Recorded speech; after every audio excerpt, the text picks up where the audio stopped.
Agissez par amour et dans l'amour. Shalom bien-aimés dans le Seigneur. Notre méditation du jour s'intitule Agissez par amour et dans l'amour. Nous tirons notre texte en 1 Corinthiens 13, 3 qui nous dit ceci. Et quand je distribuerai tous mes biens pour la nourriture des pauvres, quand je livrerai même mon corps pour être brûlé, si je n'ai pas la charité, cela ne me sert de rien. Alléluia. Tout ce que vous ne faites pas par amour n'attire pas le regard de Dieu. De nos jours, beaucoup agissent pour gagner le respect et l'affection des autres. Il ne devrait pas en être ainsi pour les enfants de Dieu. Ne cherchez pas à construire des hôpitaux, des orphelinats, des écoles ou à soutenir les autres pour vous donner l'impression d'être important.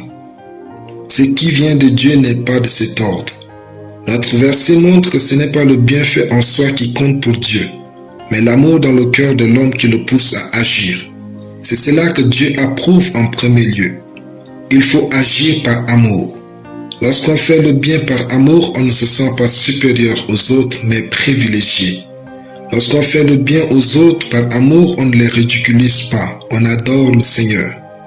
Lorsqu'on fait le bien par amour, on ne se filme pas pour s'en vanter. On témoigne au monde de la grâce et de la faveur de Dieu. Lorsqu'on fait le bien par amour, on ne se sent pas fier. On se sent utile. Parce que l'amour ne cherche pas son intérêt. L'amour ne se vante pas. L'amour ne s'enfle point d'orgueil. 1 Corinthiens 13, 4, 5. Maintenant, même si l'amour vous pousse à agir, il faut agir dans l'amour. Par exemple, certaines personnes font des reproches aux autres par amour. Mais si elles le font avec colère ou mépris, ceux qu'elles sont soi-disant conseillés n'ont rien retenu, à part leur colère et leur mépris.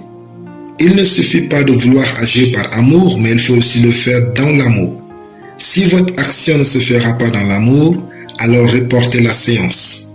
En effet, si la loi pouvait changer un homme, Jésus ne serait pas venu par amour et dans l'amour de Dieu. Apprenez à vous tenir dans l'amour pour espérer transmettre ou communiquer quelque chose de bon aux autres. L'amour est la plus grande force capable de produire des changements définitifs. C'est pourquoi Dieu n'est pas venu dans sa puissance, mais dans son amour pour sauver le monde. Jusqu'à ce que l'amour vous inonde, vous pousse à l'action tout en vous gardant pur, rien de valeureux ne sortira de vous. Agissez par amour et dans l'amour, car votre grandeur se révèle dans votre amour. Alléluia. Prions. Dans ma vie, Dieu est ma force. Je vis dans son amour et par elle avec mon prochain au nom de Jésus. Amen. La lecture biblique en une année, Luc 20 à Luc 24. Soyez bénis, c'était le pain du ciel.